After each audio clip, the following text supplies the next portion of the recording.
Hello friends, Jai Bharat, Jai Hindustan. I am Mayank Rajesh and you are watching Info and Study. Friends, in this video we are going to discuss the second external attack in India, and it was the attack by Sikandar, or you may say Alexander.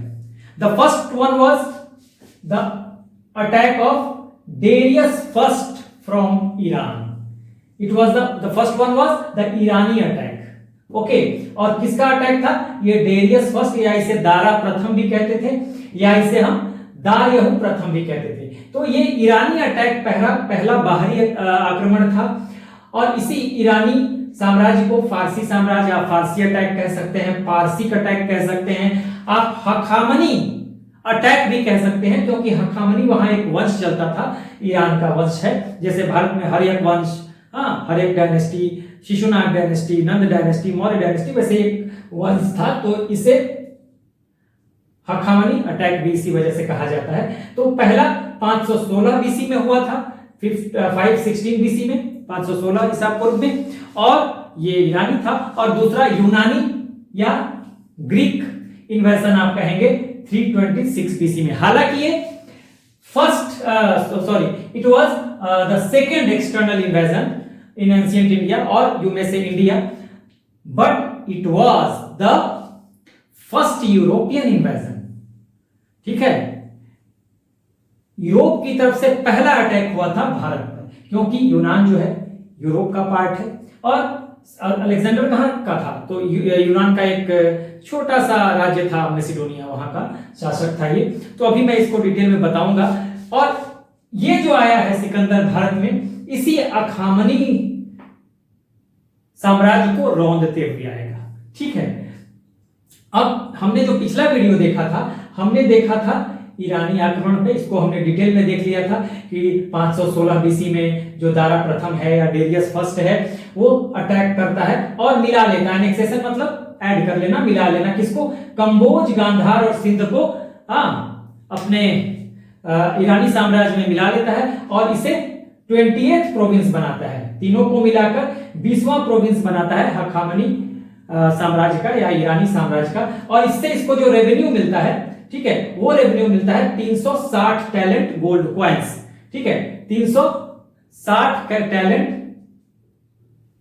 Gold coins, यानी कि 360 talent स्वर्ण मुद्राएं मिलती है. और ये जो है 360 टैलेंट, ये 1/3 है जो उसे पूरे जितना भी उसे ईरानी साम्राज्य से जो टैक्स मिलता है या रेवेन्यू मिलता है, उसका ये 1/3 है, ये 360 टैलेंट. यानी कि अगर हम कहें ये पूरा ईरानी साम्राज्य है, अगर ये ईरानी साम्राज्य है, तो बाकी 19 प्रांत हैं इसके.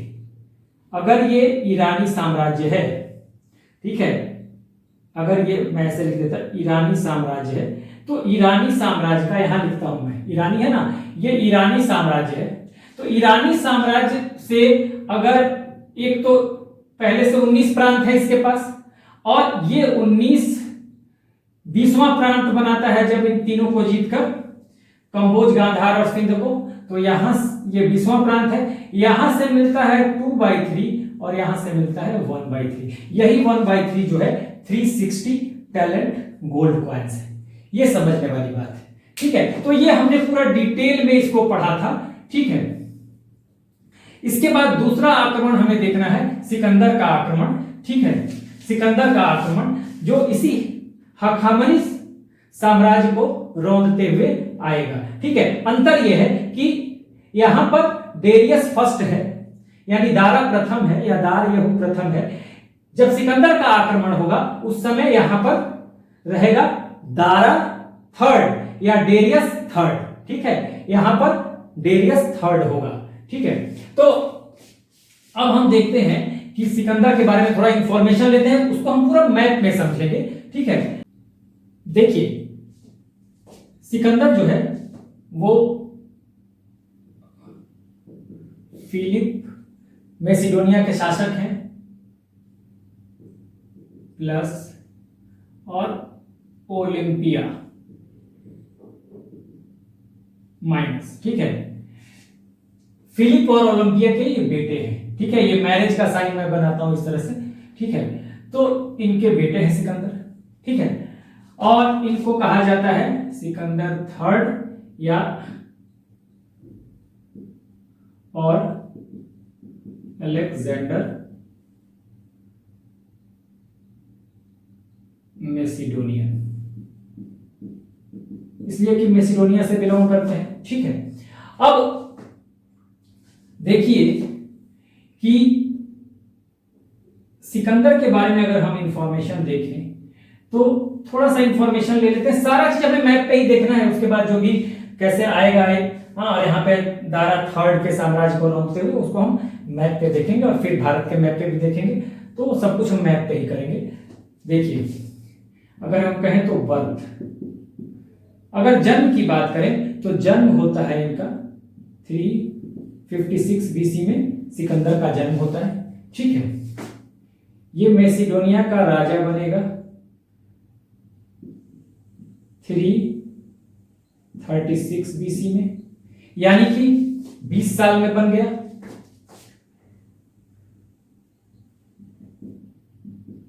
अटैक ऑन इंडिया, इंडिया पे अटैक करेगा 326 बीसी में, यानी 30 साल में,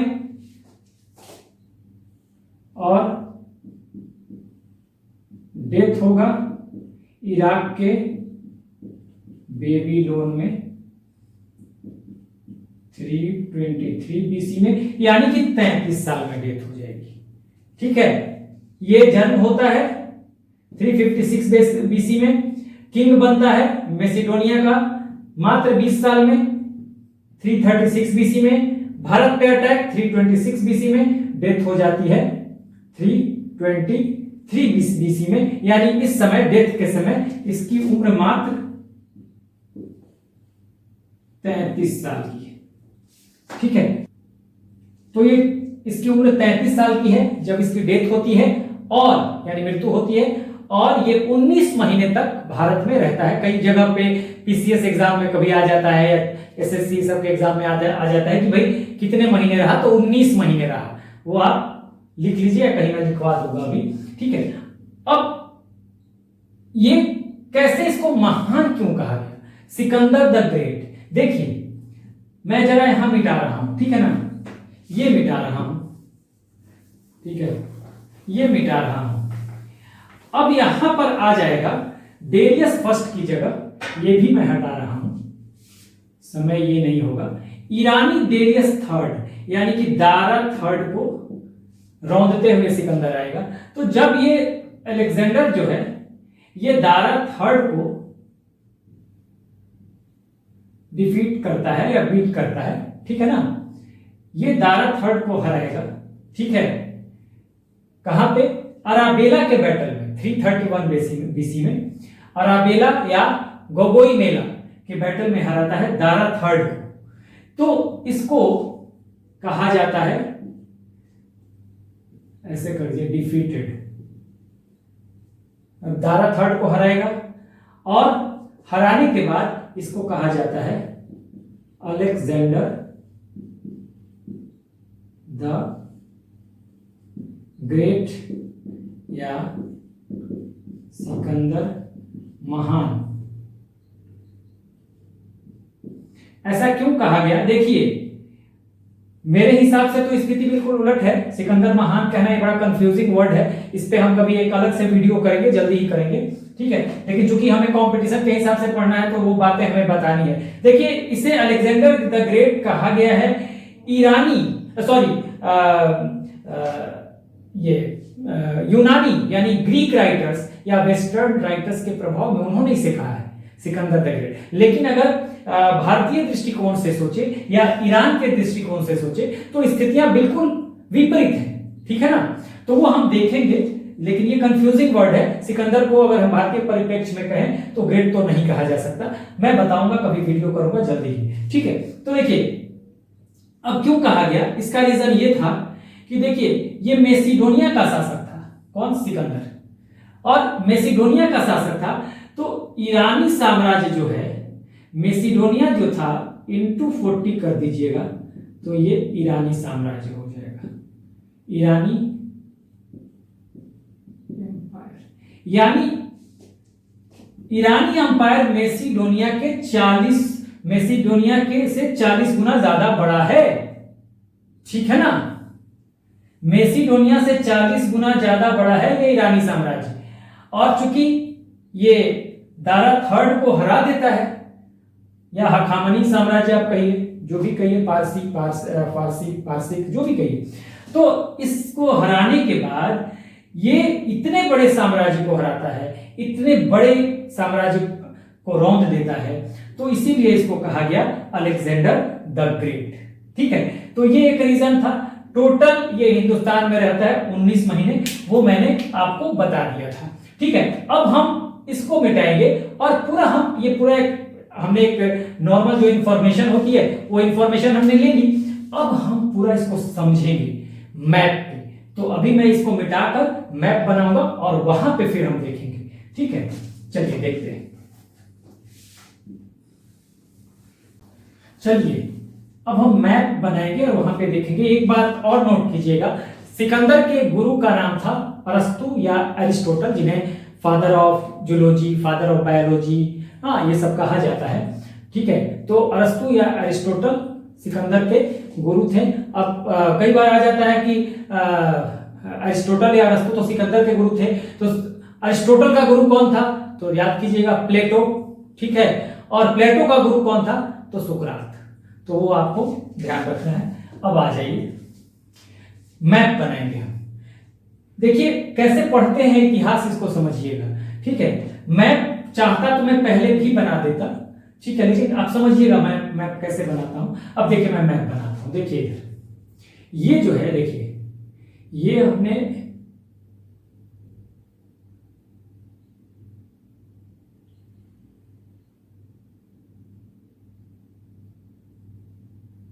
मैंने अफ्रीका बना दिया।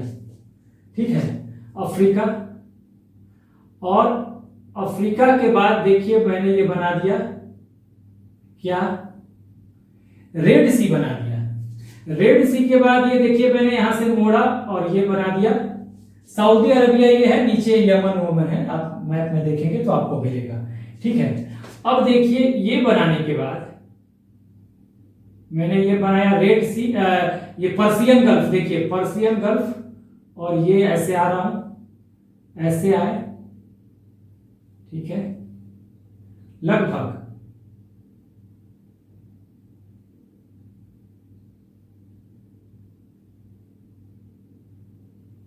ये मैंने भारत बना दिया। ठीक है, ये देखिए भारत बना दिया। अब अगर यहां से आप देखेंगे तो यही जो यहां से बढ़ रहा है, ये देखिए, ये जो बढ़ेगा यहां से, ये देखिए, ये पूरा ये क्षेत्र ही है यहाँ का। ये इस तरह से देखिए, पर यहां से अगर देखें तो ये जो है इस तरह से, ये अगर देखेंगे यहां पर इजिप्ट है, और ये देखेंगे तो ये तुर्की हो गया। तुर्की देखिए यहीं पे तुर्की, जिसे एशिया माइनर कहा जाता था, समझिएगा। ठीक है, थोड़ा सा आपको समझना पड़ेगा मैप कैसे बनाते हैं। मैं ये नहीं कह रहा कि एग्जैक्ट बनाइए, आप खुद भी बना के 1-2 बार प्रैक्टिस कर लीजिएगा तो हो जाएगा। ठीक है, उसके बाद देखिए ये अफ्रीका है, और यहां से देखिए, यहां से मैं बना रहा हूं, अगर ऐसे देखा जाए तो ये हो गया पुर्तगाल, ये सबसे नीचे पुर्तगाल यहां पे होगा, और पुर्तगाल के बाद यहां पे स्पेन हो जाएगा, ऊपर स्पेन हो जाएगा। सारा नहीं बना रहा हूं, ठीक है। पुर्तगाल थोड़ा सा और ऊपर जा सकते हैं आप, इसको ऐसे, पुर्तगाल, स्पेन, फिर ये फ्रांस, और फ्रांस के बाद देखिए छोटा सा मैंने ये निकाल दिया, ये इटली। ठीक है, ये हो गया इटली, और देखिए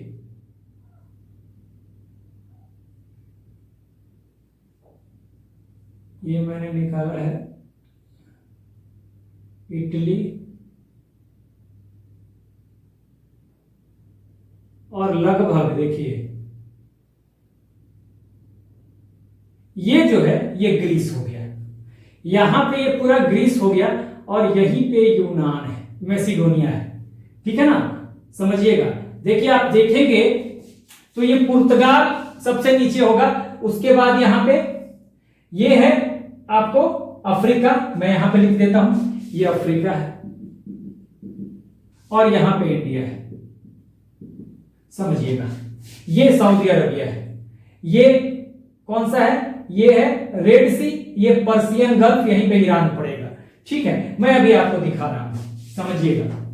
अब मैंने ये बना दिया, इसके ऊपर ये पूरा पार्ट जो है ये भूमध्य सागर है, ये भूमध्य सागर है अंदर, ठीक है, भूमध्य सागर। और यहां मैंने बना दिया क्या, ये ऐसे बनाया तो सबसे नीचे पुर्तगाल होगा, उसके बाद यहीं पे आपको स्पेन हो जाएगा, ये वाला क्षेत्र फ्रांस, फिर इटली और ये ग्रीस, नीचे यहां पे ग्रीस, ये पूरा यूनान, यहीं पे मैसिडोनिया है। आगे यहां पे बढ़ेंगे तो फ्रांस के बाद जर्मनी, हाँ पोलैंड, ये सब आता जाएगा। तो ये हमें उतना नहीं समझना, बस हमें एक तरह से देखिए, ये हमने एक तरह से वर्ल्ड का मैप लगभग खींच दिया समझने के लिए, ठीक है, लगभग हमने वर्ल्ड का मैप यहां पे बना लिया। देखिए ये जो पार्ट है यही है मैसिडोनिया, ठीक है, ये है, एम लिख रहा हूं मैसिडोनिया, ये जो बना हुआ है, ठीक है, ये मैसिडोनिया है, ठीक है, ये है पुर्तगाल, मैंने बताया स्पेन, फ्रांस, इटली, पूरा यूनान, यहां पे मैसिडोनिया, ऊपर बढ़ेंगे जर्मनी और फिर पोलैंड, ये सब बहुत सारे देश हैं। यहां हमने सऊदी अरबिया है, ये पर्सियन गल्फ, रेड सी, इंडिया, ठीक है। अब देखिए यहीं से अगर हम देखें कि ये तुर्की है तो यहीं से छोटा सा रास्ता भी है तुर्की से ग्रीस का। देखिए आप जब ये पढ़ेंगे ना, जब आप मॉडर्न हिस्ट्री पढ़ेंगे उसमें भी इन रास्तों का, पर्सियन गल्फ का और इसका रेड सी का की चर्चा होगी, व्यापार के बारे में, यूरोप से जो व्यापार होता था तो उसके बारे में चर्चा होगी, इसके बारे में भी चर्चा होगी। देखिए पुर्तगाल था, यहीं से वास्को डी गामा आया था, साउथ अफ्रीका को क्रॉस करते हुए यहाँ केप ऑफ गुड होप होते हुए ये यहाँ पर पहुंचा था कालीकट इंडिया में, ठीक है, वो तो बाद की बात है, वो सब्जेक्ट आज का नहीं है हमारा, हम पढ़ेंगे बाद में। तो अब देखिए हुआ क्या कि पहले इस मैप में समझेंगे, फिर हम समझेंगे भारत के मैप में। अब देखिए यही है क्या, मैसिडोनिया, ठीक है। तो पहले तो क्या करता है सिकंदर, जब शासक बनता है, हमने ये बता दिया था कि 336 में सिकंदर बनेगा शासक, ठीक है, 336 में ये शासक बनता है और ये पहले तो ये पूरा जीतेगा, यूनान वाला पार्ट जो है, ग्रीस वाला बनने के बाद, शासक बनने के बाद फिलिप की डेथ होगी, वो शासक बनेगा तो ये पूरा जीतेगा। उसके बाद क्या करेगा, वो यहां पे आएगा, देखिए यहां पे तुर्की है, ठीक है ना, यहीं पे तुर्की है, तो ये एशिया माइनर को जीत लेगा, ठीक है, यहां पे तुर्की है तो तुर्की को पहले, जिसे एशिया माइनर कहा जाता था, ठीक है, कहीं आ जाए कि एशिया माइनर किसको कहते थे भाई, तो तुर्की को, यहां जीतेगा।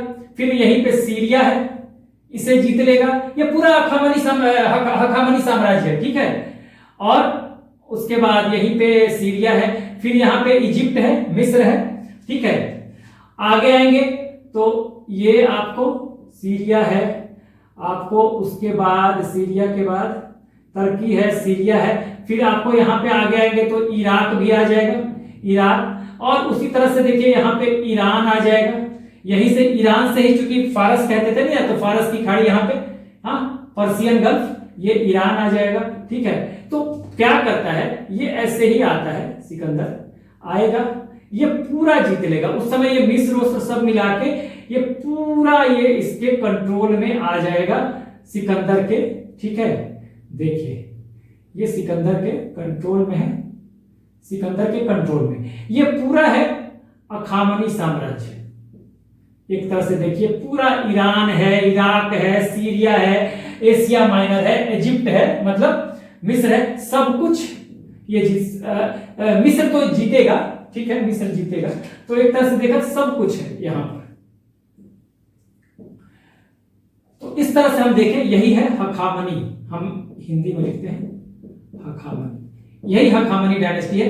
यही हखामनी डायनेस्टी दारा फर्स्ट के समय भी था, यानी डेरियस फर्स्ट के समय 516 बीसी में, जब डेरियस फर्स्ट भारत पे अटैक करता है, और भारत पे अटैक करके ये यहीं से देखेंगे तो ये भारत के नॉर्थ वेस्ट में जो गांधार, कंबोज, ये सब है ना, गांधार, कंबोज और सिंध, ये मिलाएगा यहाँ पे।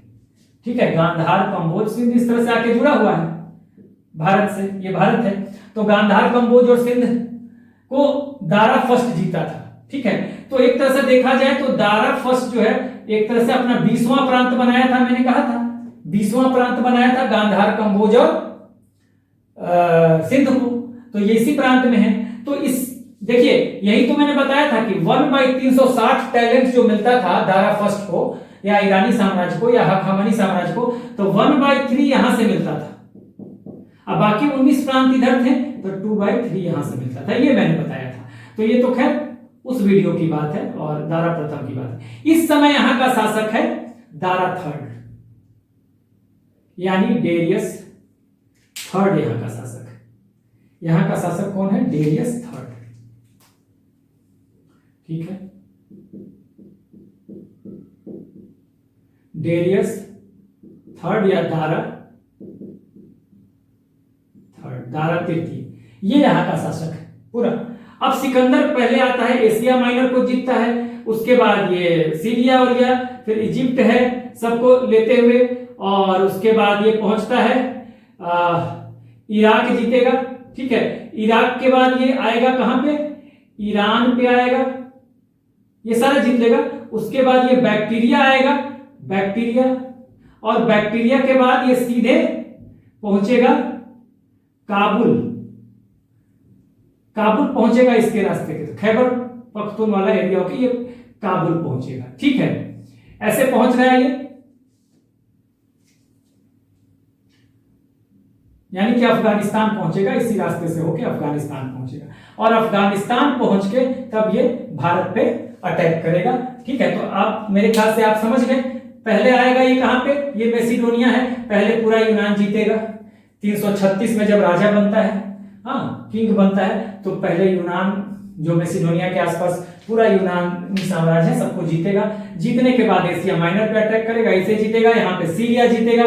सीरिया के बाद आपको ये इजिप्ट, यहाँ पे मिस्र है, ठीक है ना, यहाँ पे मिस्र है, ये है, इसको जीत लिया, इराक, सब कुछ। उसके बाद ये ईरान है, आगे बढ़ेगा, बैक्टीरिया है, ठीक है, ये ईरान है, तभी यहाँ पर्सियन गल्फ है, बैक्टीरिया है, और बैक्टीरिया के बाद ये सीधा पहुंचता है अफगानिस्तान। ठीक है, अफगानिस्तान पहुंचेगा और फिर अफगानिस्तान से सिकंदर ये अटैक करेगा। तो यहीं पे इसने दारा थर्ड को हराया था। ये पूरा हखामनी डायनेस्टी है। ठीक है, ये पूरा जो है हखामनी साम्राज्य है, ये ईरानी साम्राज्य है, इसे आप कह सकते हैं यही ईरानी साम्राज्य है, ईरानी किंगडम है या एम्पायर कह लीजिए।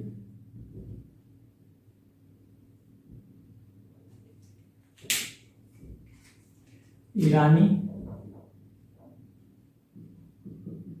एम्पायर कह लीजिए या हखामनी साम्राज्य कह लीजिए। ठीक है, यहीं पे इस पूरे हखामनी साम्राज्य को रौंदते हुए आएगा, नॉर्थ वेस्ट लगा हुआ है ऑलरेडी। ठीक है, तो यहां से ये पहुंचेगा अफगानिस्तान और फिर वहां से ही अटैक करेगा। खैबर पख्तूनवाला पाकिस्तान का इलाका, यहीं से आपको ये पाकिस्तान भी जो था ना, यहाँ पे देखेंगे, ये जब अफगानिस्तान पहुंचेगा ना, थोड़ा और आगे आप आइए, ये सिंध है, तो अफगानिस्तान कैसे पहुंचेगा आप देखेंगे। जो ये वाला इलाका है पाकिस्तान का, आगे जब देखेंगे बढ़ेंगे तो ये पाकिस्तान का जो इलाका है, इसी से होके खैबर पख्तून पास से ये अफगानिस्तान पहुंचेगा, फिर ये अटैक करेगा। अभी मैं बताऊंगा पूरा इंडिया के मैप में भी। ठीक है, तो अब देखिए, यही दारा थर्ड को हराता है सिकंदर।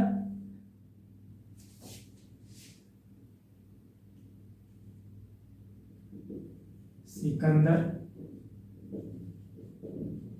Defeated Dara third. ठीक है, और चूंकि ये पूरा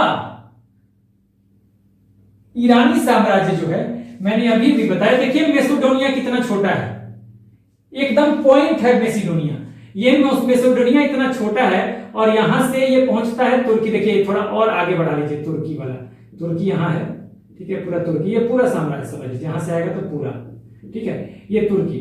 तो अब यहां से तुर्की, सीरिया, ये मिस्र है, मिस्र अफ्रीका में पड़ेगा, ठीक है, ये सारा देखिए हखामनी साम्राज्य को रौंदते हुए आ जाएगा ये, ठीक है। तो अब देखिए कहां ये मैसिडोनिया इतना छोटा सा पॉइंट के बराबर, और कहां ये पूरा मैंने घेर दिया, ये हखामनी डायनेस्टी और कंबोज और सिंध और गांधार को भी मिला दीजिए दारा फर्स्ट के जीतने के बाद, तो ये पूरा हखामनी साम्राज्य है।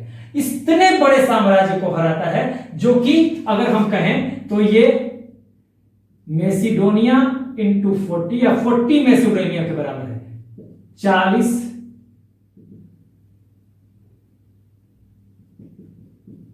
ईरानी एम्पायर, ठीक है, 40 गुना है ये ईरानी एम्पायर, और इसीलिए इसको कहा गया अलेक्जेंडर द ग्रेट, सिकंदर महान।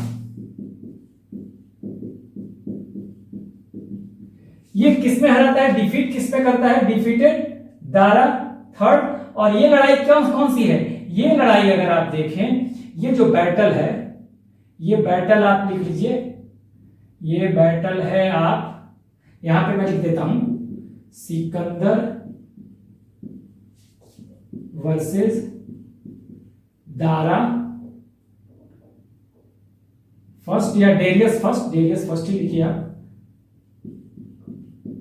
Darius first. ये कौन सी लड़ाई थी, ये थी बैटल ऑफ अराबेला, या आप कहें गोगोई मेला, बैटल ऑफ गोगोई मेला, हाँ, और ये लड़ा गया था 331 बीसी में, उसी में डिफीट करता है। रिजल्ट क्या हुआ,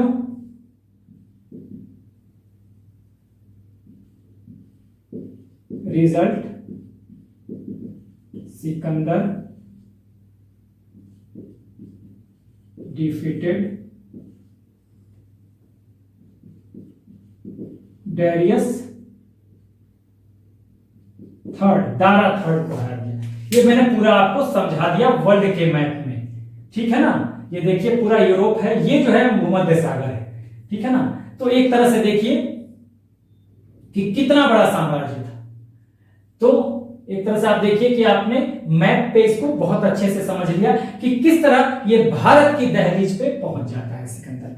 अब हम इसे मिटाएंगे और भारत का मैप बनाकर समझेंगे कि कैसे कैसे वो अटैक करता है और किस किस तरह से वो आगे बढ़ता है। तो वो हम मैप में देखेंगे। ये आप ध्यान रखिएगा ये बातें कि किसको हराया था भाई सिकंदर ने।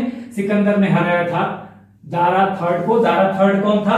हखामनी साम्राज्य का वो शासक था, ठीक है। और 40 गुना था हखामनी साम्राज्य या ईरानी अंपायर, इसी को ईरानी अंपायर कहते थे। आपको मैसिडोनियन अंपायर के, मैसिडोनियन राज्य के जो मैसिडोनिया था उसका 40 गुना था।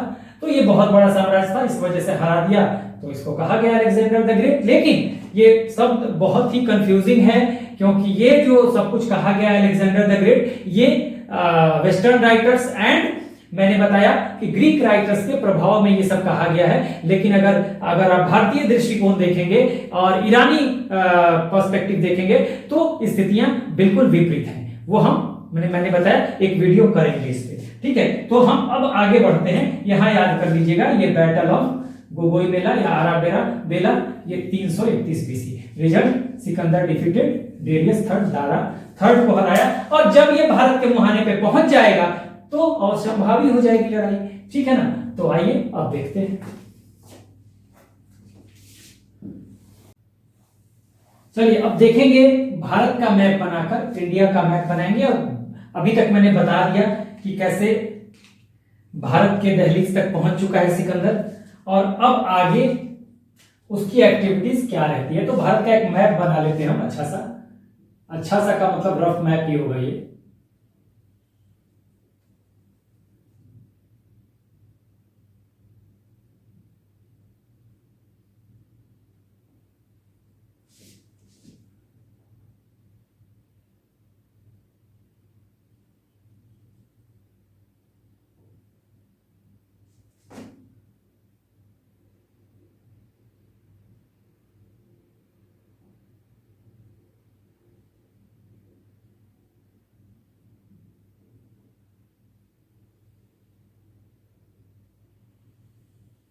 ये हमने एक रफ मैप बना लिया भारत का।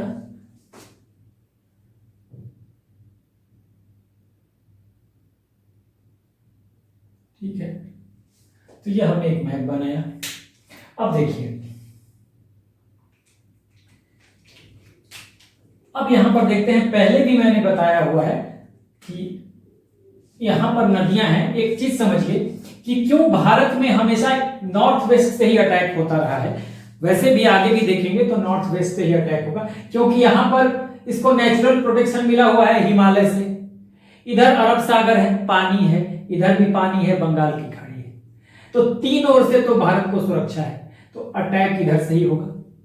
ठीक है, तो इसीलिए जो ईरानी आक्रमण हुआ हखामनी साम्राज्य का, डेरियस फर्स्ट का या दारा प्रथम का, इधर से ही हुआ, और सिकंदर का भी अब इधर से ही हो रहा है। तो सिकंदर तो मोहानी तक पहुंच चुका है। और अब देखिए, ये समझिएगा,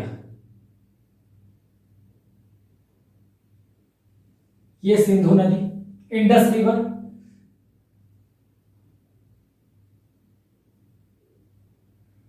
इंडस के बाद ये झेलम, झेलम के बाद ये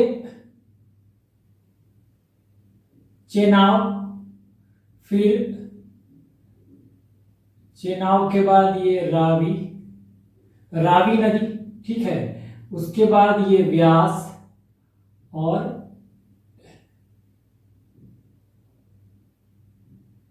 ये सतलज। ठीक है, अगर देखें तो मैं ये इंडस, ये झेलम, ये है चेनाब, ये रावी, ये है व्यास और ये है सतलज। ठीक है, अब समझिएगा कि ये सप्त सिंधु प्रदेश भी कहा गया, अगर हम सरस्वती को ले लेते हैं। ठीक है ना, ये मैं पढ़ा चुका हूं, ये पूरा सप्त सिंधु प्रदेश है। हाँ, पुराना नाम इंडस का तो इंडस ही था, जिसे सिंधु कहते हैं हिंदी में, लेकिन कुछ पुराने नाम भी नदियों के हैं, वो जरूरी है आपको याद रखना। पहले भी मैंने बताया हुआ है, झेलम का को कहते थे वितास्ता। यहां जब चर्चा होगी तो यूनान में झेलम को हाइडस्पेस कहते हैं, हाइडस्पेस, अभी मैं बताऊंगा। चेनाब का नाम था अस्किनी, पुराना नाम। रावी का नाम था परोशिनी, पुराना नाम। ठीक है ना, उसके बाद व्यास को कहते थे विपासा और सतलज को कहते थे शत्रुधि। ये याद रखिएगा, मैंने पहले बताया हुआ है। यहां वो मैंने खाली बोल दिया, आपको नोट करना हो नोट कर लीजिएगा। ठीक है, यहां उतना डिटेल चर्चा नहीं करूंगा। तो अब देखिए, सिकंदर जब पहुंचता है यहां पर, तो सबसे पहले वो जब इंडस पर पहुंचेगा, तो देखिए इंडस और ये जो क्षेत्र है, ये क्षेत्र है आंभी का, आंभी का क्षेत्र है। ठीक है ना, ये तक्षशिला का राजा है, आंभी तक्षशिला।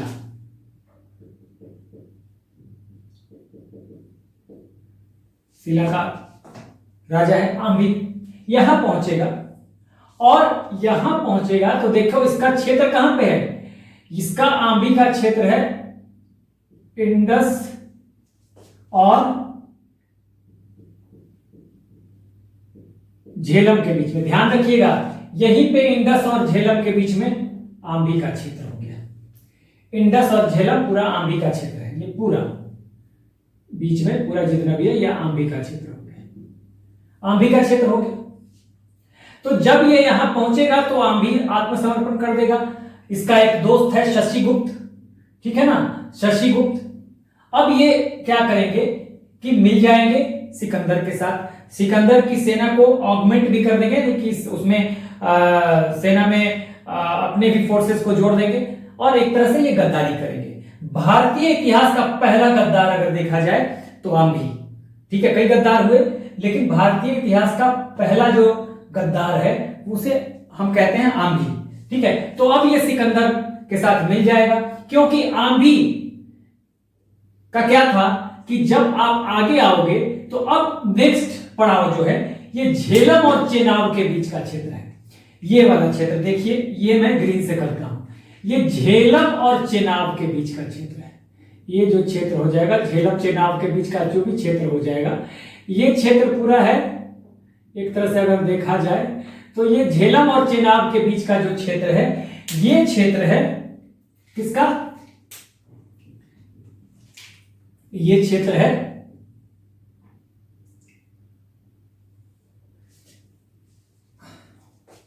पोरस, यहां पे है पोरस, पोरस है का क्षेत्र है, यहां पे मैं लिख देता हूं बिटवीन झेलम एंड चेनाब। अब चेनाब और झेलम के बीच में है पोरस। देखिए सिंधु नदी और झेलम के बीच में कौन है, इंडस और झेलम, ये इंडस और ये लाल लकीर झेलम, यहां पे है आंधी।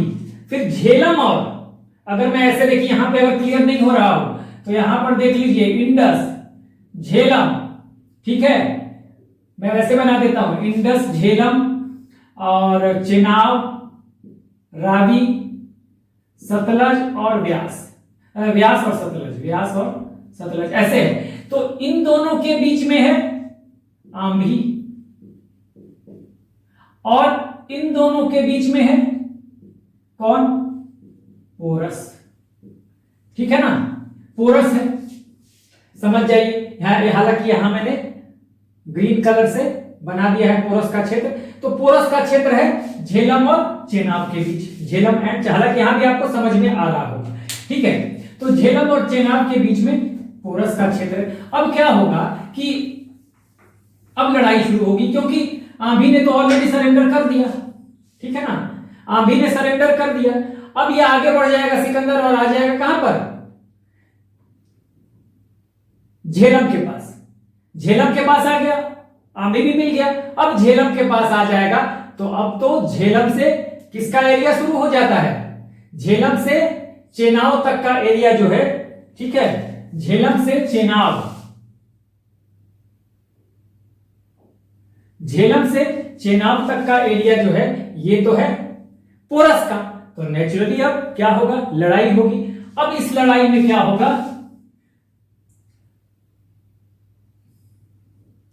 एक तरफ होगा, ये लड़ाई कौन सी होगी, ये लड़ाई होगी बैटल ऑफ झेलम, चलिए इससे लिखता हूं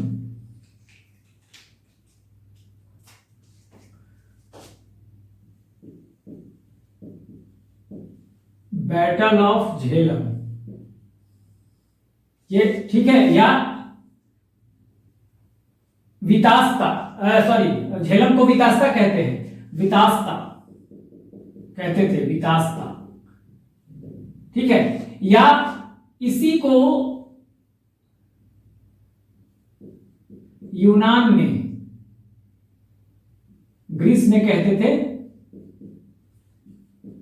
हाइडस्पीस, बैटल ऑफ हाइडस्पीस भी कहेंगे, इसी को हाइडस्पीस भी कहते थे।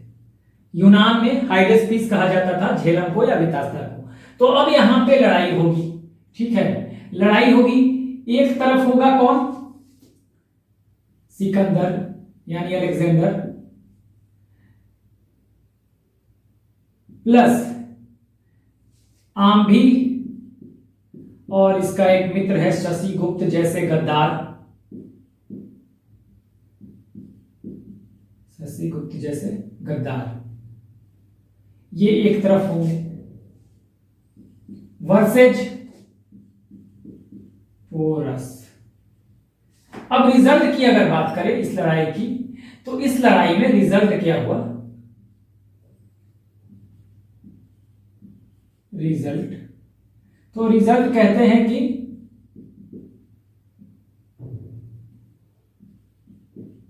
सिकंदर डिफीटेड पोरस, ठीक है, ये रिजल्ट होता है। ये इस लड़ाई में कहा जाता है, लेकिन इस पे भी विवाद है। देखिए हम तो कंपटीशन के हिसाब से पढ़ रहे हैं, तो आपको यही याद रखना है कि सिकंदर ने हरा दिया पोरस को, लेकिन बहुत सारे विवाद हैं, बहुत सारे भारतीय राइटर हैं और भारतीय मत कई जगह पे ये कहता है कि उस लड़ाई में बुरी तरह से हराया था पोरस ने सिकंदर को, ठीक है, लेकिन इतिहास को पूरा उलट पलट के रख दिया गया है। तो जो भी है, हमें तो कंपटीशन के हिसाब से पढ़ना है। तो सिकंदर ने डिफीट कर दिया पोरस को, और फिर पूछा, ये बंदी बनाकर लाया गया, ऐसा कहा गया है कि सिकंदर के सामने। तो और पूछा सिकंदर ने कि भाई तुम्हारे साथ कैसा व्यवहार किया जाना चाहिए। तो पोरस ने कहा कि जैसा एक राजा राजा के साथ करता है, और कहा जाता है कि सिकंदर इससे बहुत ज्यादा इंप्रेस हो जाता है और इसका जो भी राज्य है ये लौटा देता है। ठीक है, ये राज्य लौटा देता है। ठीक है, ये खुश हो जाता है। अब दोनों में मित्रता हो जाती है। अब आगे क्या होता है, यहां तक तो बात हो गई बैटल ऑफ झेलम और वितास था, या आप हाइडस्पेस, बैटल ऑफ हाइडस्पेस। झेलम को यूनान में या ग्रीस में हाइडस्पेस भी कहा जाता है। तो लड़ाई होती है Sikandar plus Ambhi plus Shashigupta versus Porus. Result क्या होता है, सिकंदर डिफीटेड पोरस, सिकंदर ने यहां पे हरा दिया। अब इसके बाद ये आगे बढ़ेगा। ठीक है, अब ये आगे बढ़ेगा तो समझिए कि व्यास नदी तक पहुंच जाएगा। ये व्यास नदी तक, ये व्यास नदी है। अब सिकंदर आगे आएगा और व्यास नदी तक पहुंच जाएगा। इस बीच में इसकी कई लड़ाइयां होंगी। ठीक है, इसे मैं मिटा रहा हूं, ये आपने समझ लिया। समझिएगा इसे आगे कि ये आप देखिए,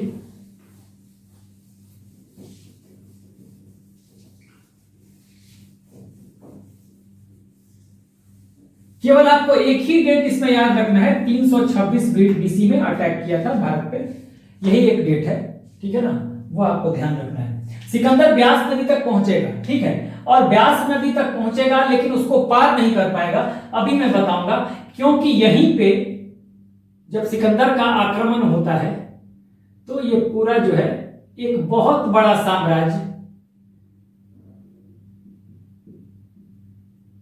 बहुत बड़ा वंश भारत का, नंद डायनेस्टी यहां पे है, शासन कर रही है। नंद डायनेस्टी, ठीक है, यहां पे शासन कर रही है कौन, नंद डायनेस्टी। आप देखेंगे तो ये नंद डायनेस्टी यहां पे शासन कर रही है। ठीक है, आगे अभी मैं बताऊंगा। व्यास नदी पे जब पहुंचेंगे ये लोग, तो कहा जाता है कि व्यास नदी को पार करने से इसके सैनिक मना कर देंगे।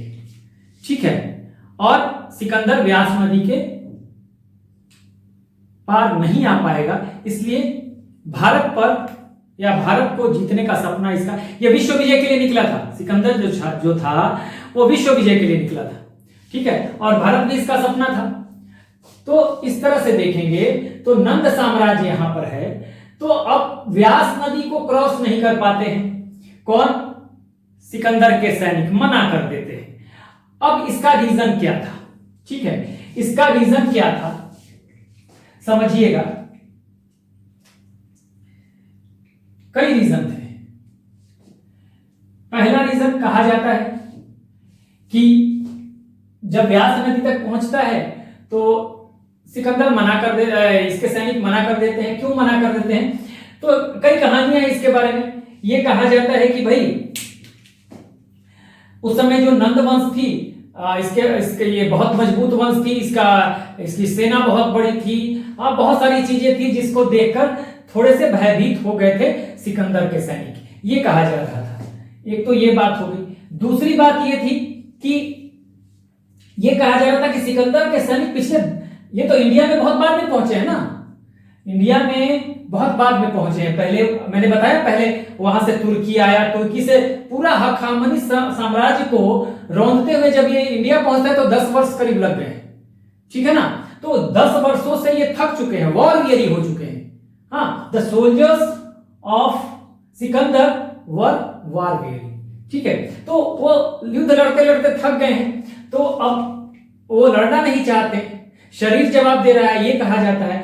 दूसरा, चूंकि बहुत लंबा पीरियड हो चुका था, तो कहते हैं कि उनको अपने घर वालों की याद आ रही थी। अब उस समय तो कोई मोबाइल था नहीं, हाँ, या व्हाट्सएप था नहीं कि मैसेज करके पूछ ले या बात कर ले घर वालों से, तो घर वालों की याद आ रही थी, वो नॉस्टैल्जिक हो रहे थे। ठीक है, यह भी कहा जाता है कि वहां बाढ़ आ गया था व्यास नदी में और महामारी फैल गई थी। यह भी कहा जाता है कि चाणक्य जो था, मैं बताऊं कि चाणक्य जो था, चाणक्य ने क्या किया था कि कहा जाता है कि इनके जहां पे वो अन्न रखे हुए थे, रसद रखा हुआ था, खाने पीने का सामान, वहां पे कुछ चूहे छुड़वा दिए थे चाणक्य ने, कौटिल्य ने, और वो चूहे उनका खाना खा रहे थे।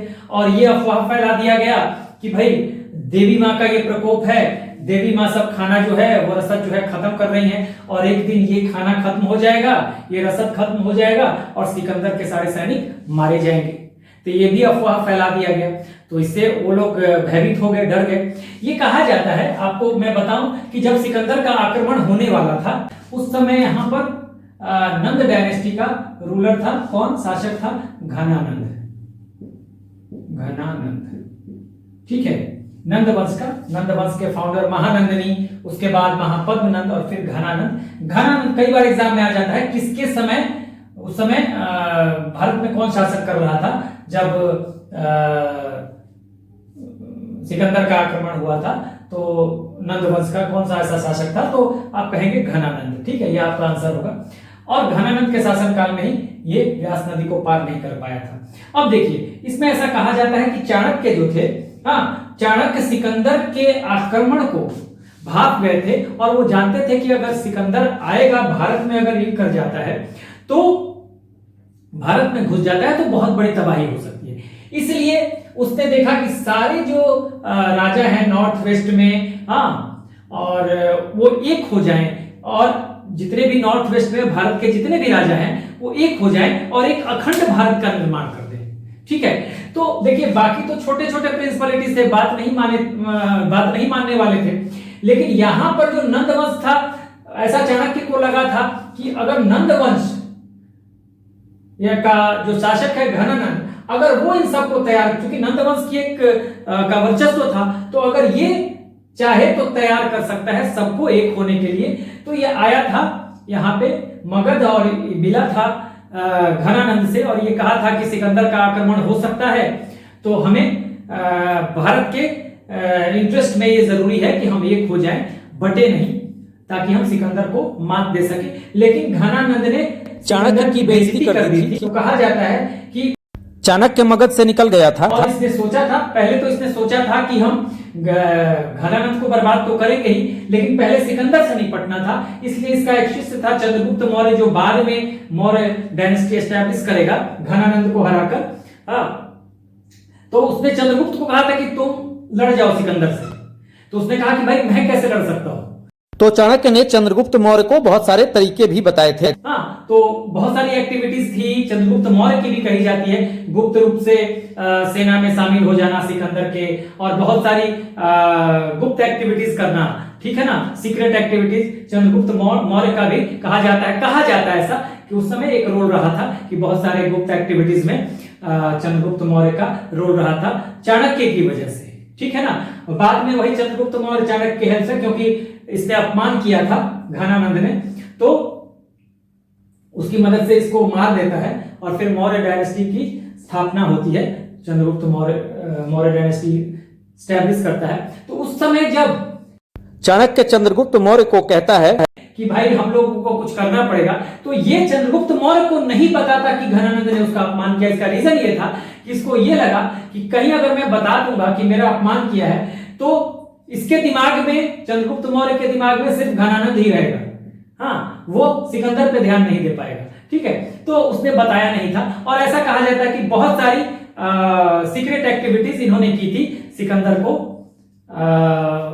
वापस भेजने में। इनका एक बहुत बड़ा रोल था चाणक्य और उसके शिष्य चंद्रगुप्त मौर्य का। तो वो तो बात अलग हो गई। ठीक है, तो अब तक हमने ये जाना कि भाई ये पार नहीं कर पाएगा। कारण क्या था हमने देखा, और उसके बाद जब सैनिक तैयार नहीं होंगे तो ये वापस जाने का डिसीजन लेगा। ठीक है, तो वापस जाने का जब डिसीजन लेगा, तो ये मैं मिटा रहा हूं, ये ध्यान दीजिएगा, झेलम और चेनाब के बीच का क्षेत्र पोरस का था, तो ये मैं मिटा रहा हूं यहां पर, और फिर मैं कुछ चीजें लिखूंगा कि अब ये वापस लौटेगा। ठीक है, अब जो है सिकंदर वापस लौटेगा, तो ये कैसे लौटेगा? सिकंदर आएगा यहां से, सिकंदर आता है, ये सिकंदर यहां पे आएगा सिंधु नदी के मुहाने पे। देखिए सिकंदर जाएगा स्थल मार्ग से और उसके साथ सेना की एक टुकड़ी चली जाएगी और दूसरी टुकड़ी जो है वो चली जाएगी सी रूट से यानी जल मार्ग से। ठीक है, तो ऐसे बना लेते हैं। ये हो गई आर्मी, पहुंची है सिंधु नदी के मुहाने पर और यहीं से दो पार्ट में, एक लैंड रूट से चली गई और दूसरी चली गई किससे? सी रूट से। सी रूट से, और सी रूट का लीडर जो बनाया गया है वो है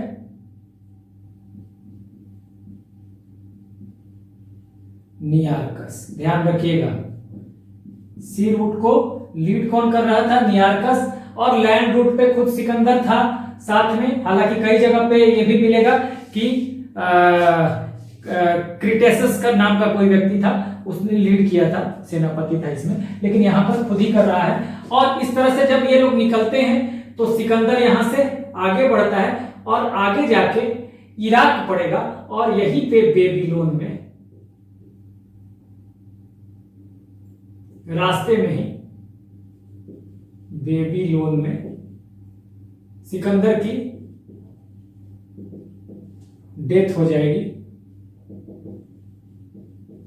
सिकंदर की डेथ हो जाती है टाइफाइड से या ज्वर से, याद रखिएगा।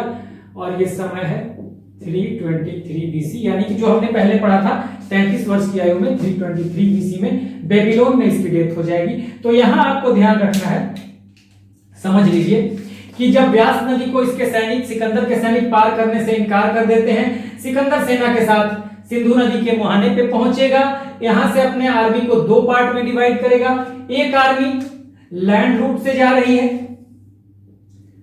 खुद इसको लीड कर रहा है सिकंदर, और सिकंदर भी जा रहा है लैंड रूट से।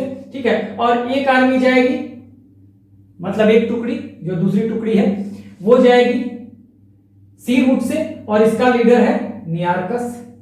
ठीक है, नियार्कस एक राइटर भी था। जब सिकंदर जा रहा है लैंड रूट से तो रास्ते में इराक पड़ेगा और वहीं पे बेबीलोन जो है, बेबीलोन एक जगह है, तो बेबीलोन में सिकंदर की डेथ हो जाएगी। कैसे? टाइफाइड से या ज्वर से, बुखार से, जो भी कहिए, 323 बीसी में। ठीक, ये भी कहा जाता है कि उस समय चाणक्य जो है कि वो एक्सपर्टाइज हासिल थी कि जहर देके, स्लो पॉइजन देके किसी को कैसे मारना है। उस समय वो कहते हैं कि चाणक्य विष का न्याय भी तैयार करता था। ठीक है, चाणक्य विष का न्याय भी तैयार करता था। जो छोटी छोटी सुंदर सुंदर लड़कियां होती थी, जो छोटी लड़कियां जो लगेगा कि बड़ी होकर बहुत खूबसूरत हो जाएंगी, तो उसका तरीका ये होता था कि थोड़ा थोड़ा जहर दिया जाता था ताकि उनके अंदर विष चला जाए और फिर वो दुश्मन के खेमे में शामिल हो जाती थी। हाँ, और उनका हमदर्द बन के वो विष उन तक पहुंच जाता था। इस तरह से उन पर अटैक करेंगी और उनको विष कन्या कहा जाता था, जिनके अंदर जहर होता था। ठीक है, तो बचपन से ही धीरे धीरे तैयार किया जाता था और चाणक्य इसमें बहुत माहिर था। तो ये भी कहा जाता था कि शायद चाणक्य नहीं कहा जाता है, बहुत सारे कारण बताए जाते हैं, लेकिन बस हम जानेंगे कि इसको टाइफाइड हुआ था और मर गया। ये कारण बताया जाता है कि चाणक्य ने ही उसको जहर दिलवा दिया था और वो जहर धीरे धीरे असर करता था। 2 दिन 4 दिन, हफ्ते दिन के बाद, 10 दिन के बाद वो जहर धीरे धीरे आदमी जो है वो उसकी डेथ हो जाती है, मृत्यु हो जाती है। तो ये भी कहा जाता है। तो ये सब अलग अलग बातें आते रहती है इतिहास में। बस हमें जानना है कि 323 बीसी में डेथ हो गई सिकंदर की, कहां पे? बेबीलोन में। ठीक है, तो ये हमने देख लिया। अब देखिए, सिकंदर जब यहां आया था तो छोटे छोटे कुछ गणराज्य भी थे। कहां पे? देखिए यहां पे, ये कहते हैं कि चेनाब और व्यास के बीच में, ठीक है ना, चेनाब और व्यास के बीच में कुछ छोटे छोटे वो थे, गणराज्य थे। देखिए ये जो क्षेत्र है ना चेनाब, ये चेनाब सी लिखा हुआ दिखाई दे रहा है, ये चेनाब और व्यास नदी। देखिएगा मैं बताऊं आपको, ये है चेनाब और ब्यास नदी का क्षेत्र है, के बीच का क्षेत्र है, ब्यास और चेनाब। देखिएगा,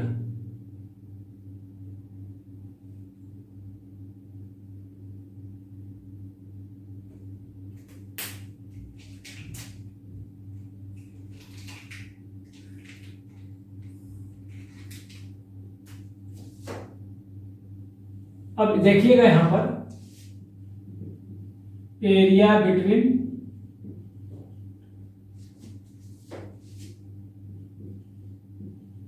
चेनाब एंड व्यास, ये दोनों रिवर के बीच में रिपब्लिक्स, एरिया नहीं रिपब्लिक्स, गणराज्य, ठीक है। इसके बीच में चेनाब और व्यास के बीच में, यहां चेनाब रिवर, फिर नीचे व्यास, उसके बाद ये सतलज है। तो ध्यान रखिएगा, चेनाब और व्यास के बीच में मैंने अभी बताया ना, ये इंडस रिवर। देखिए, अगर यहां देख रहे हैं, फिर से देख रहे हैं, यहां दिक्कत हो रही हो तो ये इंडस रिवर है, ठीक है। इंडस के बाद ये आपको झेलम है, झेलम के बाद ये चेनाब है, और चेनाब के बाद ये रावी है, रावी के बाद ये सतलज है, और सतलज के बाद ये, रावी के बाद ये व्यास है, रावी के बाद ये व्यास है, व्यास, और व्यास के बाद ये सतलज है, ठीक है, ये सतलज। तो ये जो चेनाब है, देखिए फिर से समझ लीजिएगा, यहां अगर क्लियर ना हो रहा हो तो यहां से देख लीजिए, हालांकि वहां भी आपको समझ जाना चाहिए। ये जो है चेनाब, हाँ ये है इंडस, झेलम, चेनाब, चेनाब यहां पे देखिए, ये चेनाब है और ये है व्यास, ठीक है। तो इसी के बीच का ये क्षेत्र जो है, ये जो क्षेत्र है, यही जो क्षेत्र है चेनाब और व्यास के बीच का, ये तो सतलज हो गया, ये जो क्षेत्र है ये तो सतलज वाला क्षेत्र हो गया, ये सतलज हो गया, ये सतलज हो गया जो यहां पर है, देखिए दिखाई दे रहा है। तो ये चेनाब और व्यास के बीच में कुछ रिपब्लिक्स हैं, और ये रिपब्लिक्स कौन कौन से हैं, देखिए इनको समझना जरूरी है, तो समझिएगा इसको। ये रिपब्लिक हैं, कुछ जो मुख्य रिपब्लिक हैं, मालव, मैं हिंदी में इसलिए लिख देता हूं क्योंकि आपको, आप मालव का नाम मालव ही होगा, इंग्लिश में भी मालव। तो मालव में आप समझ लीजिएगा कि सिकंदर जो है ये इंजर्ड हो जाता है, घायल होगा सिकंदर। हाँ, मालव में क्या होगा,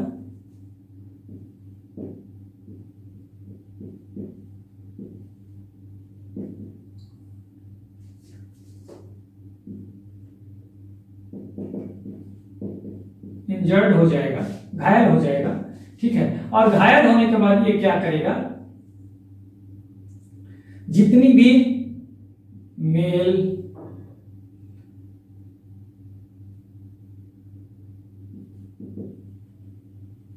फीमेल, मैन वुमेन कीजिए, man women, man women, main कर दीजिए, मेन वुमेन चिल्ड्रन, चिल्ड्रन, ये सबको मरवा देगा मालव में, ठीक है। मालव जनजाति से लड़ाई होगी, ये इंपॉर्टेंट बात है। उसके बाद आप देखिए, एक जगह है अगसलोई, अगस, ऐसे हिंदी में लिखता हूं, अगस, अगसलोई,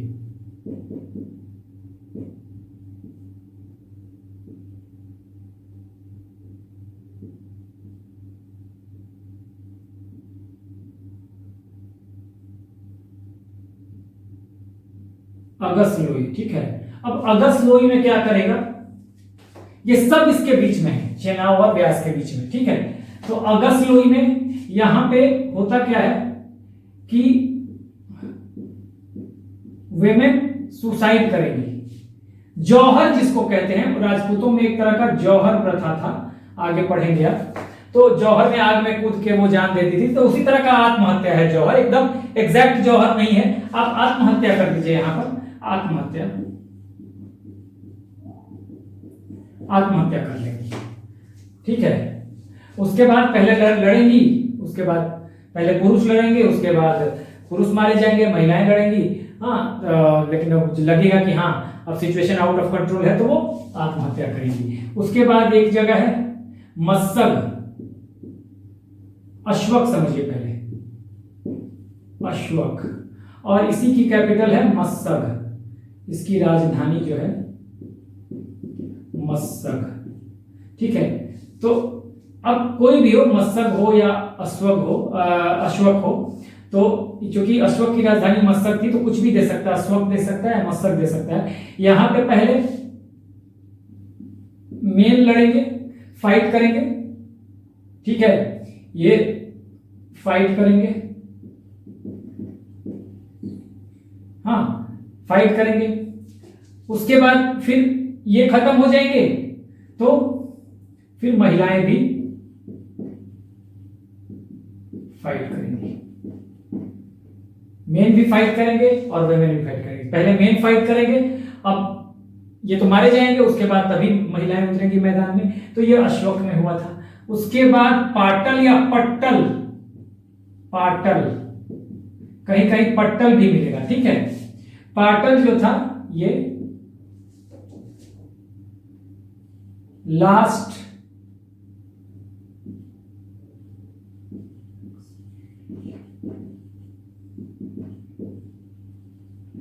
भारत में अंतिम बार यही लड़ाई थी, last expedition in India, Sikandar का लास्ट एक्सपीडिशन था। इसके अलावा भी और भी वो थे, रिपब्लिक थे, जैसे क्षुद्रक हो गए, शिवी हो गया, ऐसे लिख लीजिए, मैं लिख देता हूं, शिवी। ठीक है, शिवी,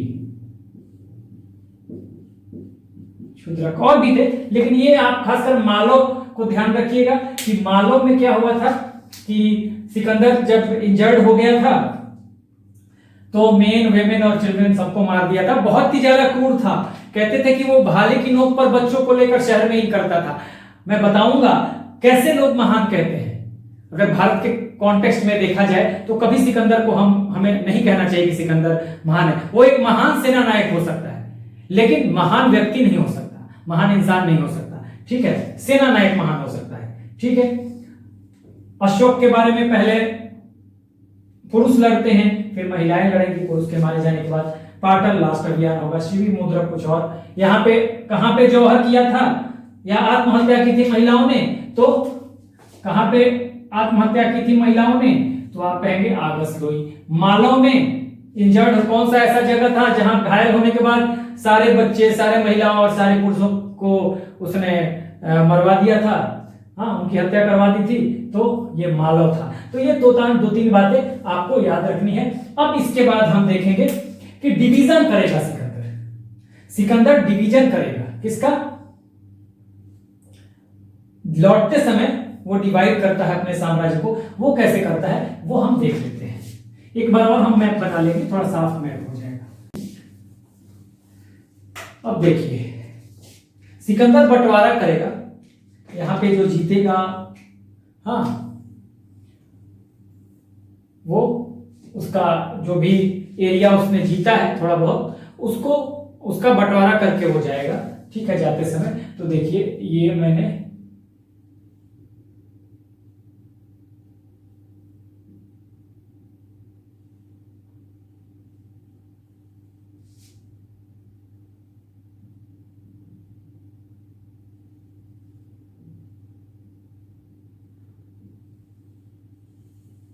कैसे बंटवारा करेगा, देखिए।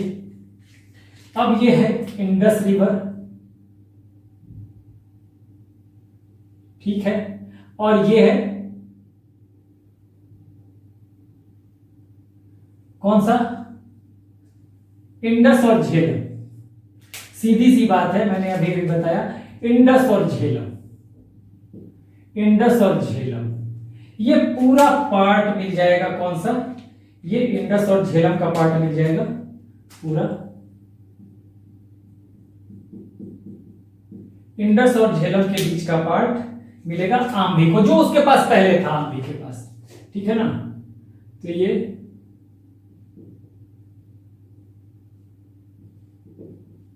एरिया बिटवीन, ये डिवीजन देख लीजिए, यहां पर रख लीजिएगा डिवीजन, बंटवारा, डिवीजन करेगा। Area between Indus and Jhelum, ये मिलेगा आंभी को, ठीक है। उसके बाद देखिए अब सबसे बड़ा हिस्सा मिलेगा किसको, पोरस को। तो कैसे होगा, ये झेलम था, झेलम के बाद ये चेनाब रिवर है, ठीक है, चेनाब के बाद ये रावी है, रावी के बाद ये व्यास है, व्यास है, और व्यास के बाद ये सतलज है। अब ये व्यास नदी तक ही पहुंचा था, ठीक है। पाटन जो मैंने बताया है, पाटन उसका आखिरी अभियान है, पाटन यही व्यास नदी के किनारे था, ठीक है। तो अब देखिए झेलम, झेलम, चेनाब, रावी, व्यास और सतलज। तो देखिए यहां से अगर आप देखें तो ये सीधी सी बात है कि व्यास से लेकर पहले पोरस का था, झेलम से चेनाब के बीच में, ठीक है, झेलम से चेनाब के बीच में पोरस का था। अब जो है ये हो जाएगा, पोरस को मिल जाएगा पूरा ये व्यास, व्यास तक तो पहुंचा ही था, ये झेलम से लेके व्यास तक का क्षेत्र पोरस को मिलेगा। ये जो क्षेत्र है देखिए, ये मैं बना रहा हूं, ये पूरा क्षेत्र,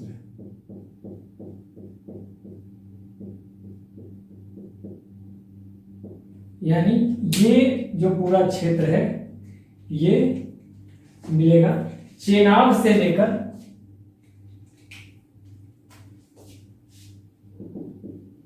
एरिया बिटवीन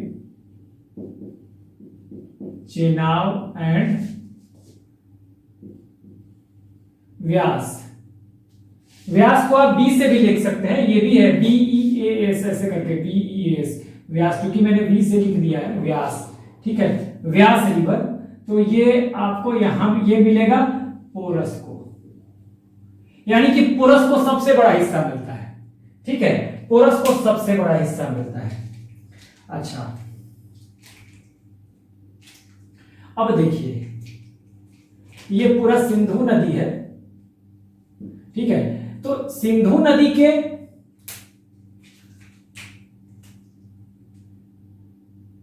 पश्चिम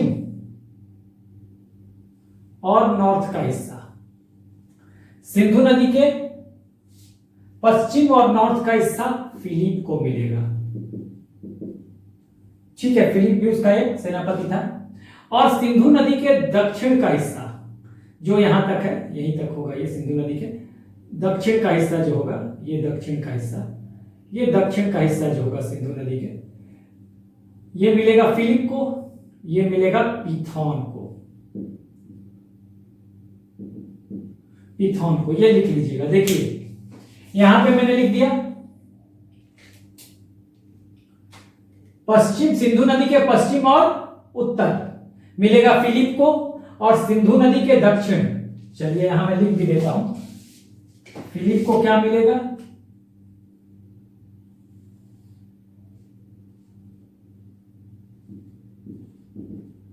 एरिया, कौन सा area, north of Indus and north and west of Indus, north and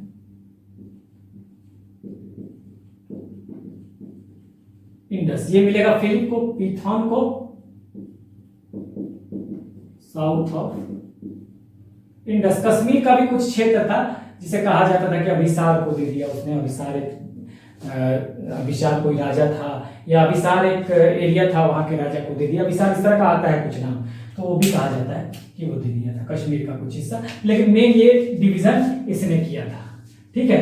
तो ये डिवीजन हमने देख लिया। अब हम देखेंगे कि आपको याद रखना है कि कौन सा पार्ट, सबसे बड़ा हिस्सा मिला था किसको, सबसे बड़ा हिस्सा मिला था पोरस को, पूरा, पहले पोरस का था झेलम से चेनाब तक का, लेकिन अब झेलम से पूरा व्यास तक का एरिया इसको मिल गया, क्योंकि व्यास तक ही पहुंच पाया था वो, तो ये पोरस को मिल गया, ठीक है। आंभी को वही जो पहले था उसके पास, इंडस से लेके झेलम तक का, ठीक है। फिलिप को सिंधु नदी के उत्तर का और पश्चिम का भाग, और पिथौन को सिंधु नदी के दक्षिण का भाग मिल गया, ठीक है। अब हम देखेंगे कि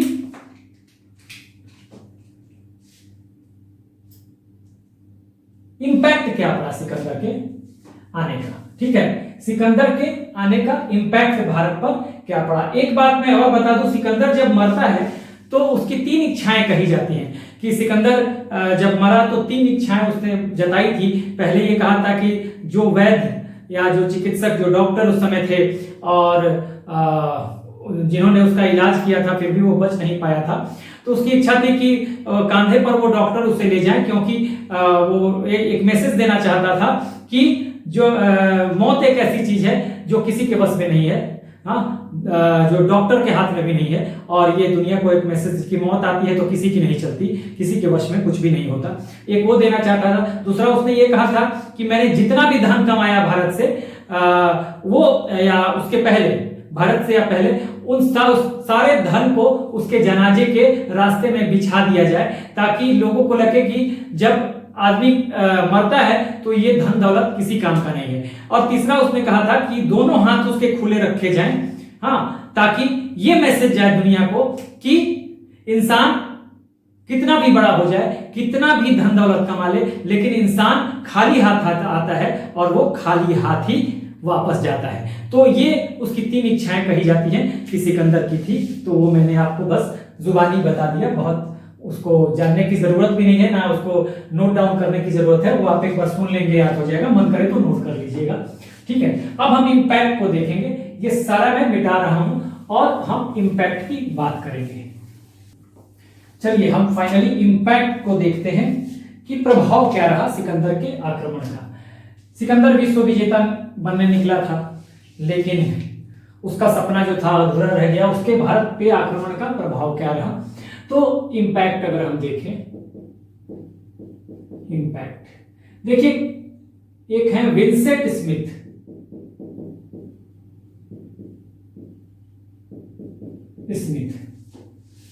ये राइटर हैं। इनका कहना है कि जो इंपैक्ट है वो कुछ भी नहीं पड़ा, सिकंदर के आक्रमण का कोई इंपैक्ट नहीं पड़ा। उन्होंने कहा कि सिकंदर भारत में आंधी की तरह आया और तूफान की तरह चला गया। तो खैर, ये तो इनका अपना मत हो सकता है, लेकिन ऐसा नहीं था ये विंसेंट के अनुसार, लेकिन इंपैक्ट कुछ थे जरूर। अब इंपैक्ट क्या थे देखिए। इंपैक्ट अगर देखा जाए तो पहली बात आप देखेंगे कि मैंने बताया था कि पहला यूरोपियन आक्रमण था, तो एक तो इंडिया और यूरोप आपस में कनेक्शन में आए, और अगर देखा जाए तो कैसे आए, तो एंशिएंट ग्रीस, ऐसे लिखिए, कनेक्शन हो गया। कनेक्शन किसका किसका हुआ, एंशिएंट ग्रीस प्लस एंशिएंट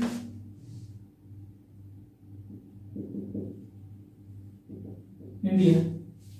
तो इस तरह से एंशिएंट ग्रीस के संपर्क में आया भारत, तो एंशिएंट यूरोप के भी संपर्क में आ गया, सॉरी, एंशिएंट ग्रीस के संपर्क में आया तो एंशिएंट यूरोप के संपर्क में भी एक तरह से आ गया, यूरोप के संपर्क में। ठीक है, कनेक्शन हो गया। और इससे क्या होगा, इस कनेक्शन से, कि जब सिकंदर आता है, कनेक्शन बढ़ेगा तो बहुत सारी, देखिए, जब दो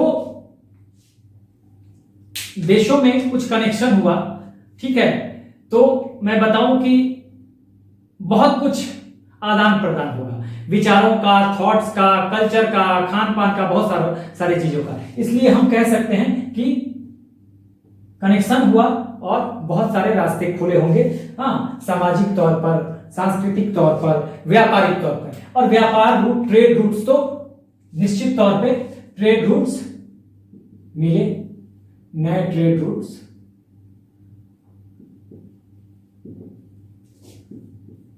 लैंड से भी मिले और समुद्र से भी मिले। ठीक है, नियार्कस जब गया था तो कहा जाता है कि पर्सियन गल्फ से होके गया था, वो फारस की खाड़ी से, मैंने बताया फारस की खाड़ी अभी आपको, तो इट मींस कि एक नया ट्रेड रूट उनको भी मिला होगा ना, देखा होगा उन्होंने। उसके बाद आपको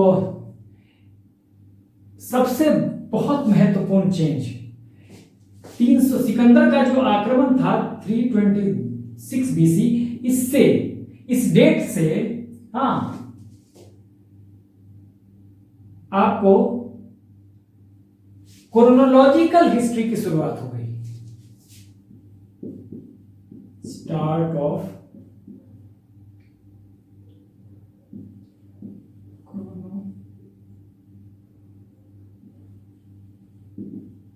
क्रोनोलॉजिकल हिस्ट्री, ठीक है। उसके बाद ये बहुत बड़ी बात है, इसके पहले हिस्ट्री के मैंने बताया है बार बार कि उतना ज्यादा हमें टाइम पे ध्यान नहीं देना है। उसके पहले क्रोनोलॉजी की बड़ी समस्या थी, लेकिन कहा गया कि क्रमागत इतिहास की शुरुआत यही से होती है 326 बीसी से। तो इस आक्रमण से क्रमागत इतिहास की शुरुआत हो गई भारत में, ठीक है। तो ये एक बड़ी बात होती है। उसके बाद देखिए गांधार आर्ट, गांधारा आर्ट,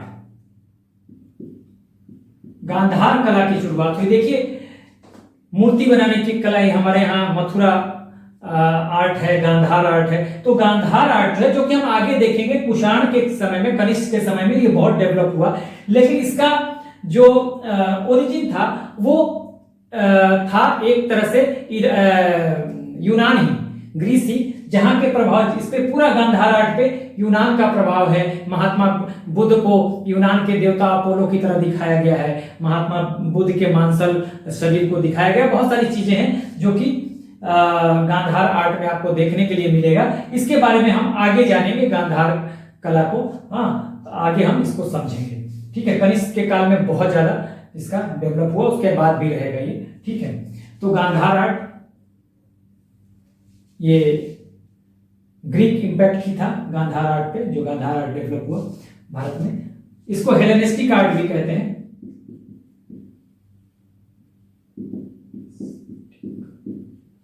हाँ, हेलेनिस्टिक कला या इंडो ग्रीक, इसको हम इंडो ग्रीक आर्ट भी इसको कहेंगे, ठीक है। उसके बाद आप देखेंगे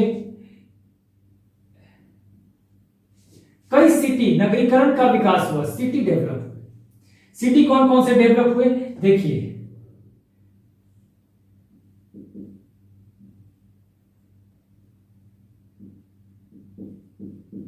झेलम नदी पे 2 शहर, एक तो बनाया इसने निकैया, निकैया स्पेलिंग थोड़ा सा डिफरेंट हो सकता है, मैं हिंदी में भी लिखता हूं निकैया। ये निकैया यानी कि इसको, निकैया को विजयनगर भी कहा गया है, ठीक है। विजयनगर, निकैया को विजयनगर भी कहा गया है। निकैया का मतलब विजयनगर, ठीक है। एक तो ये हो गया, झेलम पे उसकी जीत हुई थी, पोरस को हराया था, तो निकैया शहर इसने बसाया यहाँ पे, और झेलम नदी के किनारे। दूसरा उसका प्रिय घोड़ा था बौकफेला, ठीक है। बौकफेला हॉर्स इसका था। एक शहर बताया बौक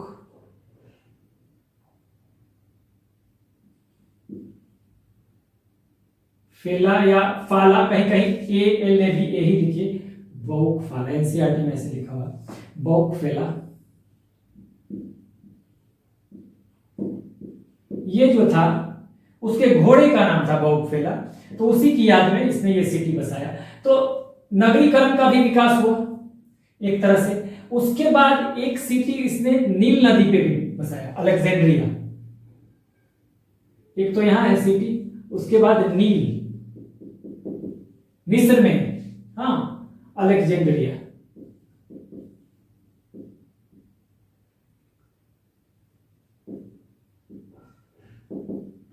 अलेक्जेंड्रिया, अलेक्जेंड्रिया नगर बसाया नील नदी पे। हाँ, झेलम पे बसाया निकैया, ठीक है, या बौकफेला, या नहीं, निकैया अलग है, बौकफेला, बौकफेला उसके घोड़े का नाम था, ठीक है। उसी की याद में, चूंकि घोड़ा इस लड़ाई में उसकी डेथ हो गई थी, मृत्यु हो गई थी उसके घोड़े की, उसका सबसे चहेता घोड़ा था बौकफेला, तो उसकी याद में उसने बौकफेला शहर बसाया और निकैया बसाया झेलम पे। तो ये नगरीकरण का विकास हो गया। उसके बाद अगर देखें आप होरोस्कोप देखते हैं, होरो चक्र भी कहा जाता है चक्र साइज में, या वो देखते हैं ज्योतिषी वाला वो कुछ फिगर बना होता है, तो उस तरह का ज्योतिष में भी आप देखेंगे तो वो उन्हीं का देन है, ठीक है ना। ग्रीस का ही इंपैक्ट है क्या, होरोस्कोप। तो इस तरह से होरोस्कोप अगर देखा जाएगा तो, या हम कहें कि ज्योतिष, होरोस्कोप अगर है तो ज्योतिष होरोस्कोप को बनाने का जो तरीका है, होरो चक्र जिसको कहा जाता है, ठीक है, आप देखेंगे होरो चक्र या नेट पे निकाल के देख लीजिएगा, तो ऐसे ऐसे बनाया जाता है ना, कुछ गोल होता है, होरोस्कोप ऐसे भी बनाया जाता है टेबल की तरह, तो वो आप देखेंगे। तो इसकी शुरुआत भी, इसका भी ओरिजिन जो है वो इंपैक्ट है क्या, ग्रीस का ही इंपैक्ट है, ठीक है, यूनान का ही इंपैक्ट है। उसके अलावा सप्ताह का 7 दिन, ठीक है, 7 days इन ए वीक, सप्ताह में 7 दिन, ठीक है, वीक डब्ल्यू के मैंने लिखा है सप्ताह, तो 7 days इन ए वीक, ये वहीं से कॉन्सेप्ट आया है, सप्ताह के 7 दिन का कॉन्सेप्ट ये यूनान से ही आया है, ठीक है। इसके अलावा ये तो आपको बात हो गई जो मैंने आपको जो लिखवाया है। इसके अलावा अगर कहा जाए कि अगर आपके एग्जाम में कभी पूछ लिया जाए कि आज के परिप्रेक्ष्य में देखें कि भारत के समाज पे, भारत के समाज पे, भारत के कल्चर पे क्या असर पड़ा है, भारत की कला पे, अगर हम करंट सिनेरियो में देखें, पिछले 20, 30, 40, 50 सालों की बात करें तो देखिए, या आज की भी बात करें, भारतीय समाज पे क्या असर पड़ा, ये थोड़ा सा आपको अपने दिमाग से लिखने की जरूरत है। जैसे अगर लिखने के लिए आ जाए, समाज पे अगर देखा जाए तो देखिए, सिकंदर के नाम पे लोग बच्चों का नाम रखना शुरू कर दिए थे, और आज भी है, ठीक है, करंट सिनेरियो से अगर देखिए तो आज भी है। आप देखेंगे कि कुछ ऐसे लोग हुए हैं, जैसे भारत में बीजेपी के एक बड़े लीडर थे, भारतीय जनता पार्टी के, सिकंदर बख्त, ठीक है, सिकंदर बख्त उनका नाम ही था, तो कहीं ना कहीं सिकंदर जो नाम रखा जाता है वहीं से इंस्पायर होकर रखा जाता है। बहुत सारे अभी भी आपके आसपास लोग मिल जाएंगे जिन्होंने अपने बच्चे का नाम सिकंदर रखा होगा, ठीक है। तो सिकंदर बख्त जो थे वो बहुत बड़े नेता भी थे, और मोरारजी देसाई और अटल बिहारी की जो सरकार रही भारत में, उसमें वो मंत्री भी रहे, मिनिस्टर भी रहे। उसके अलावा एक और पाकिस्तानी खिलाड़ी बहुत बड़े रहे हैं, क्रिकेटर सिकंदर बख्त, उनका भी नाम था, उनका भी सिकंदर बख्त ही नाम है, ठीक है। तो देखिए किस तरह से लोगों ने नाम रखना शुरू कर दिया बहुत पहले से, और आज भी आपके आसपास बहुत सारे ऐसे लोग मिलेंगे कि सिकंदर नाम मिलेगा बहुत सारे लोगों का, तो ये वो इंपैक्ट ही है कि लोग सिकंदर नाम रखने लगे। उसके अलावा अगर आप देखें तो आर्ट पर अगर देखें, कला पर, भारतीय सिनेमा पर भी कम प्रभाव नहीं है। जैसे कि बहुत सारी फिल्में बनी, मुकद्दर का सिकंदर, अमिताभ बच्चन की फिल्म थी मुकद्दर का सिकंदर, ओ मुकद्दर का सिकंदर जाने मन कहलाएगा, ठीक है, इसमें गाना भी है और गाने भी बने। एक और गाना है कोई, वो सिकंदर है दोस्तों, इस तरह से कोई फिल्म बनी थी, वो सिकंदर है दोस्तों, ऐसे करके, हारी बाजी को जीतना तुम्हें आता, इस तरह से कुछ गाने बने हैं। तो आप देखेंगे कि आर्ट पे भी बहुत ज्यादा असर पड़ा, कला पे, सिनेमा कला जगत में आएगा तो वहां पे देखिए कि वहां पे ये जो है सिकंदर के नाम का यूज किया जा रहा है। उसके अलावा आप कोई खान पान पे देखेंगे, बहुत जगह सिकंदर रेस्टोरेंट, सिकंदर फूड, बहुत सारे व्यंजनों के नाम आपको मिल जाएंगे सिकंदर के नाम पे। तो इस तरह से आप देखेंगे कि आज के परिप्रेक्ष्य में भी सिकंदर का इंपैक्ट बहुत ज्यादा है। जहां तक सिकंदर के महान होने की बात है, वो अलेक्जेंडर द ग्रेट, लोग कहते हैं, मैंने बताया, इस पे मैं एक अलग से वीडियो बनाऊंगा। इतना मैं बता दूं कि वैसे आदमी को महान नहीं कहा जा सकता जिसने बहुत ही ज्यादा क्रूरता का परिचय दिया हो, और जिसने अपने सगे संबंधी अपनों का बहुत ज्यादा खून किया हो अपनी महत्वाकांक्षाओं के लिए।